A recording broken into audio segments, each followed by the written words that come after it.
In this week's video, I get a little emotional. I couldn't walk anymore. If you feel yourself getting worse, you need to be your own best advocate and calling your doctor over and over again. Join us in this brand new video by the Turtle Warriors. Hi everyone, my name is Daryl. So I've got an autoimmune disease called CIDP. This disease requires me to get infusions every 3 weeks with this product called IVIG, and it stands for intravenous immunoglobulin. And that's currently what's going on at my house. So you saw my nurse in the background. So she makes sure that I get hooked up to the catheters and the intravenous needles, and then she sets the pump up and gets everything ready to go. So unfortunately for this video, I don't have Julie with me. She will be joining me on our next video, and I think it might be covering some of the side effects that you get from the treatment, as well as possibly a list of resources for you that have Guillan-Barre or CIDP that could help you as a new patient. So today I'm going to talk to you about Guillan-Barre syndrome, which is abbreviated GBS, and chronic inflammatory demyelinating polyneuropathy, which is also abbreviated CIDP, which is what I have, and how these conditions typically are diagnosed. Now, you should know I'm not a doctor. I'm just kind of a professional patient, and I've had this condition for over 3 years. So much of the information that I'm providing here is based on my personal experience, as well as some of the research that I've done. You should always talk to your doctor first about the condition that you have and the possible treatments that you should be doing. GBS and CIDP, there are similar conditions where basically your immune system kind of goes haywire and it starts attacking the myelin sheath, which covers the axons of the nerves. And primarily the differences between the two is with Guillan-Barre, it's usually a shorter term disease. It usually will last a maximum of 4 weeks. And typically with Guillan-Barre, you usually have some sort of virus or illness beforehand. Whereas with CIDP, it's a more chronic condition where it will last at least 8 weeks, and it will typically continue to get worse even after those 8 weeks have gone through. GBS will resolve typically on its own without any treatment. Usually you start getting better after 4 weeks, whereas CIDP is chronic and you really won't get better unless you have some sort of treatment plan.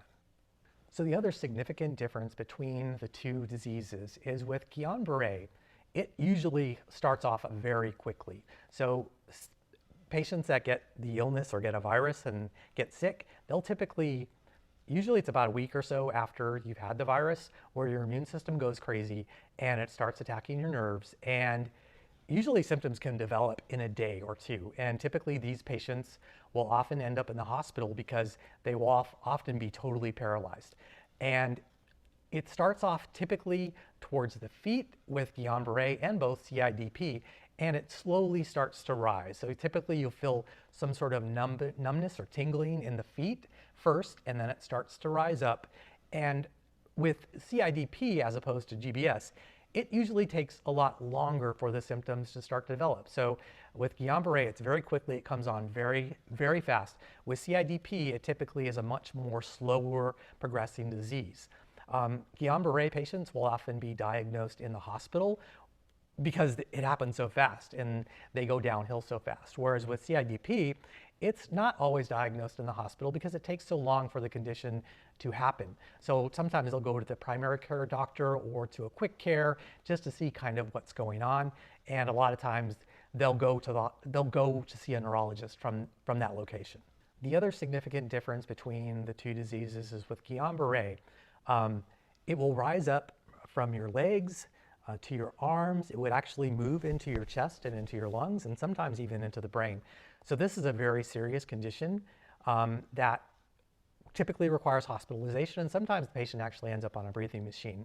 Whereas with CIDP, like I mentioned, it's a much slower progressing disease, and it typically doesn't go into the lungs or into the brain. So it usually stops with the feet and legs and the hands and the arms. So let's get into the diagnosis of GBS or CIDP.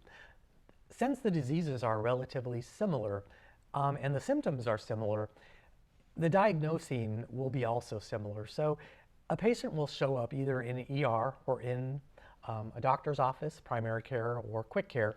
And one of the first things that the doctor is going to notice under a physical examination is that the patient has a lot of weakness.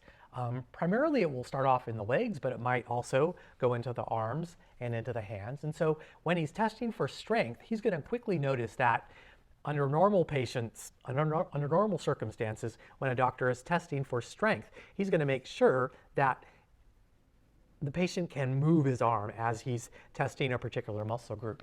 And with these particular patients, they're not going to hardly be able to move his arm at all, which will give him a real quick indication that there's something wrong.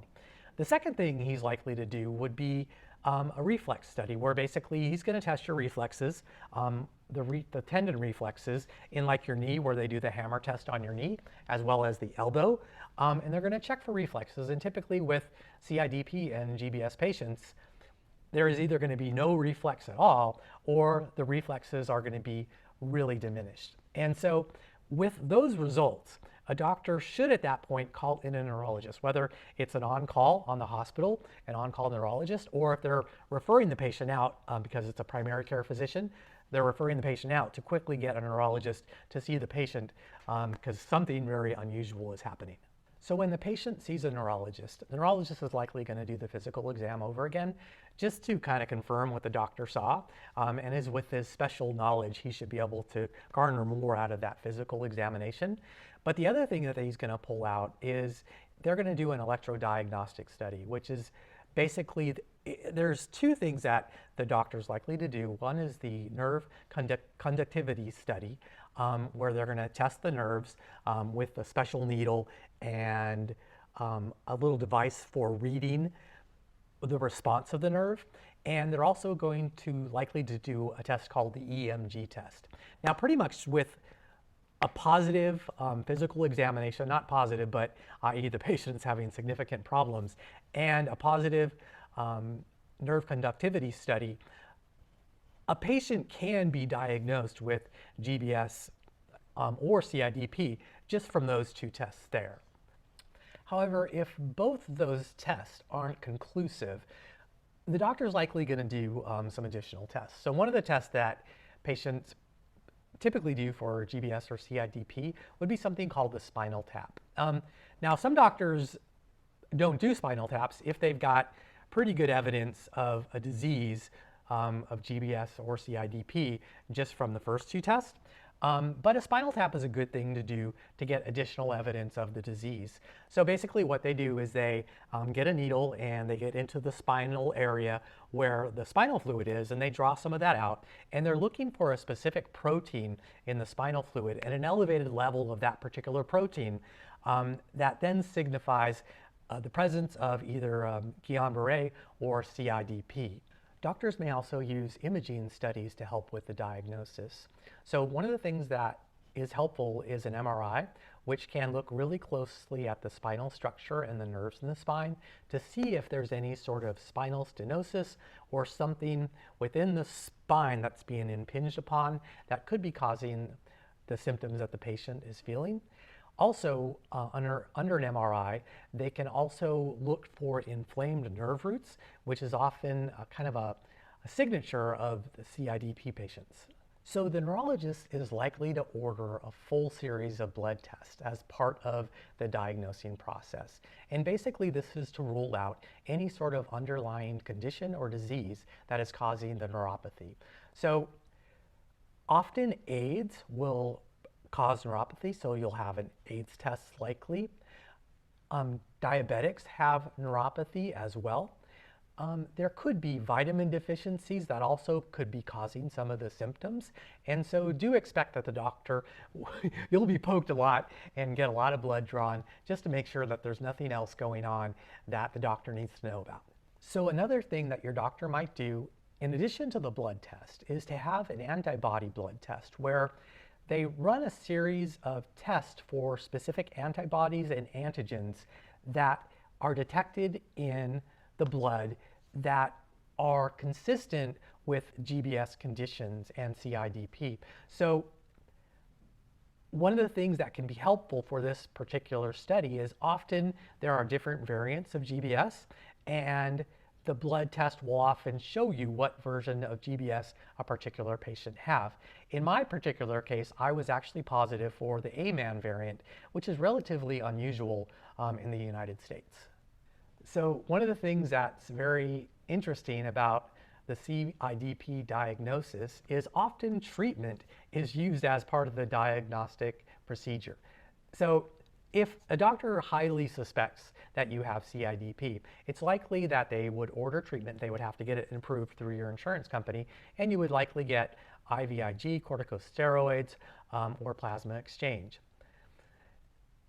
If you respond positively to the treatment, so let's say in between 3 to 6 weeks after a couple treatments, all of a sudden you're feeling a lot better, you're feeling a lot stronger, things that you couldn't do before, maybe you couldn't walk at all, or maybe you couldn't bend your foot upwards at all of a sudden you've got a little more strength and are able to do the things that you couldn't do before, then that is a real good signal to the doctor that the medication is working as it should, and it is basically stopping the immune system from attacking your nerves. And that's basically what you want. And so that really helps with the diagnosis. Now, unlike CIDP, GBS, after 4 weeks, really treatment is not necessary, because after 4 weeks, basically the disease has run its course and you will start to heal on your own. And so typically with GBS patients, if you've kind of went downhill and now you're starting to come back, no medication or treatment is necessary at that point. Although lots of things like physical therapy and other things should be ordered to try to get that patient better. So I want to share with you one mistake that I made that I really hope nobody else makes out there. When I was initially diagnosed with Guillan-Barre syndrome, and now I've been re-diagnosed with CIDP, I made a mistake.